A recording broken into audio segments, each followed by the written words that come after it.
Buen día, mi grupo está conformado por Genisar Cristias, Daisy Rubino, Gabriela Catarí, Genesis Gutiérrez y por mi persona, Brian Beltrán.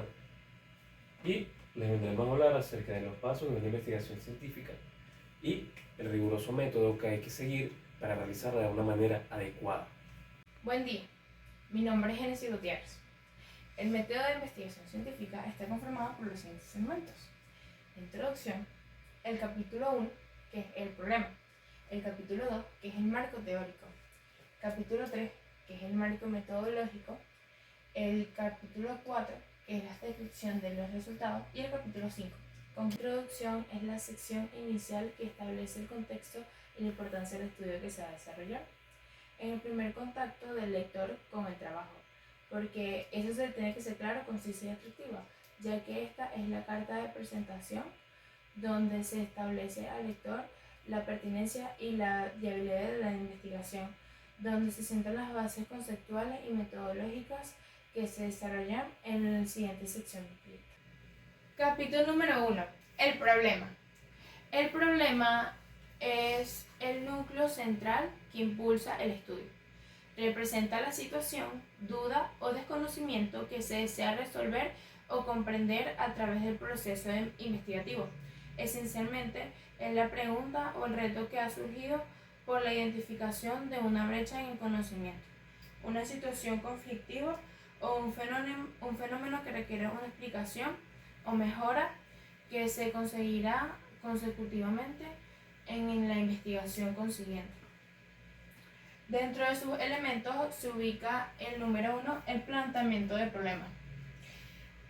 Comienza con una introducción clara y precisa del problema que se va a investigar. Es esencial que el lector comprenda la naturaleza del problema y su contexto. Número 2, justificación de la investigación. Importancia del estudio. Este argumenta por qué es necesario realizar esta investigación, qué vacío de conocimiento se estaba divulgando, cómo contribuirá a la solución del problema. Puedes mencionar la relevancia teórica y práctica del estudio. 3. Objetivo de la investigación. Este define el propósito principal de la investigación en una sola frase. Este objetivo debe ser amplio y reflejar la meta final del estudio. Por ejemplo, evaluar el impacto de X en Y. Y por último, alcances y limitaciones de la investigación. Define el ámbito de investigación, incluyendo aspectos de contexto geográfico, temporal y temático. ¿Qué aspectos del problema se abordarán y cuáles no? Esta pregunta ayuda a establecer expectativas claras de lo que se va a cubrir en el estudio.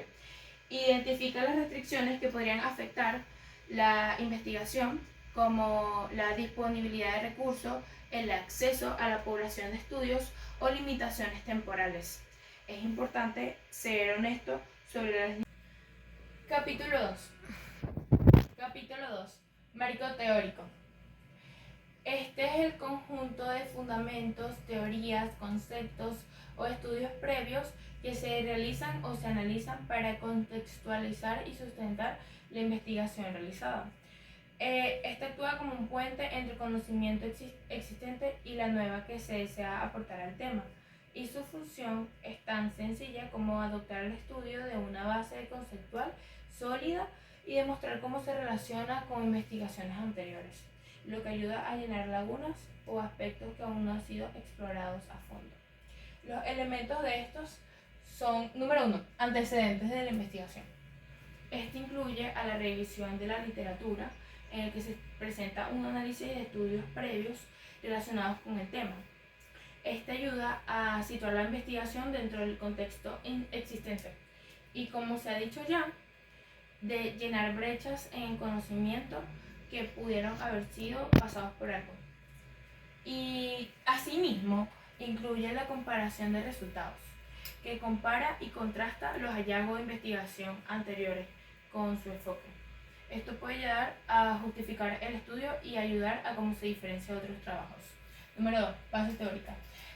Esto incluye las teorías relevantes y explica las teorías que sustentan la investigación, qué conceptos teóricos son fundamentales para entender el problema. Puede incluir modelos entre variables clave que sean pertinentes. Bases legales. Este se basa en explicar a las normativas y la legislación, que incluye cualquier marco legal que se quiera incluir. Esto no es tan importante, pero es importante en estudios éticos o legales. Número 4, definición de términos básicos.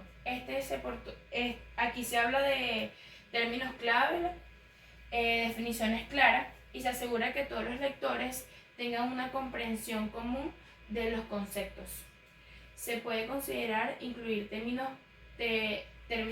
técnicos o específicos que no sean tan comunes. Capítulo 3. Marco metodológico. Este es el segmento de la investigación en el que se describe de manera detallada el conjunto de procedimientos, técnicas y métodos que se utilizarán para recolectar, analizar e interpretar la información. Su función principal es garantizar la coherencia y la validez del estudio mediante un enfoque estructurado y sistemático. Y dentro de este se encuentran los siguientes componentes. Número 1. Tipo de investigación. Dentro de este se especifica si la investigación es cualitativa, cuantitativa o mixta, y se justifica la elección en función de los objetivos del problema planteado. Número 2. Delimitación del ámbito de la investigación.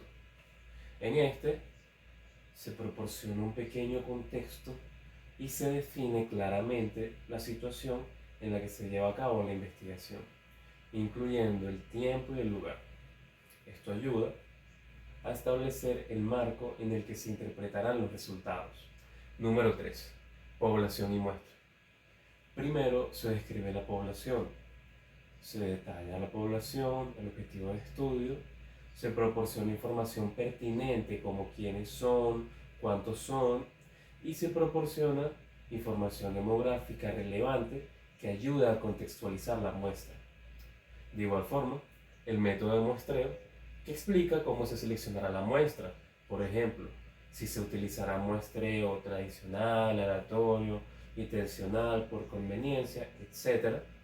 Y se justifica la elección del método de muestreo y cómo se relaciona este con los objetivos de la investigación. Número 4. Validez y confiabilidad del instrumento. En este paso se realiza una evaluación de los instrumentos y se describe cómo se evaluará la validez y la confiabilidad de los instrumentos de recolección de datos. Esto puede incluir pruebas piloto, análisis estadísticos o revisiones por expertos. Número 5. Instrumentos y técnicas de recolección de información. En este se detallan los métodos que se utilizaron para recopilar datos, ya sean las encuestas, las entrevistas, las observaciones, etc.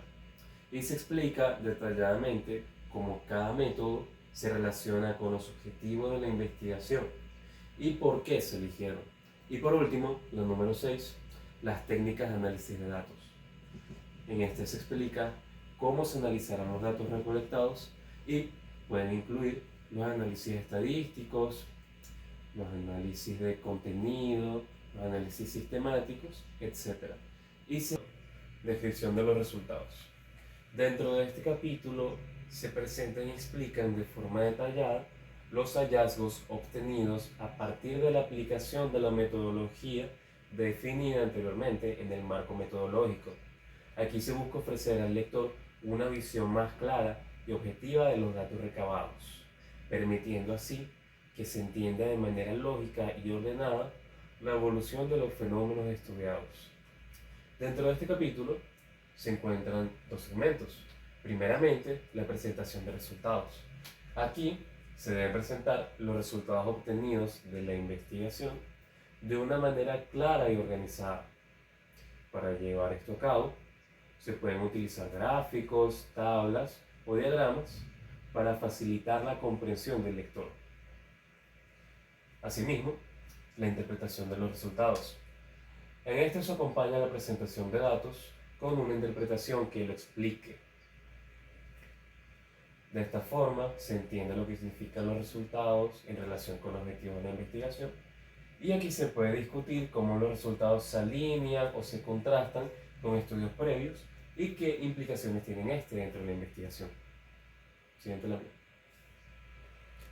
Por último, el capítulo 5, conclusiones y recomendaciones.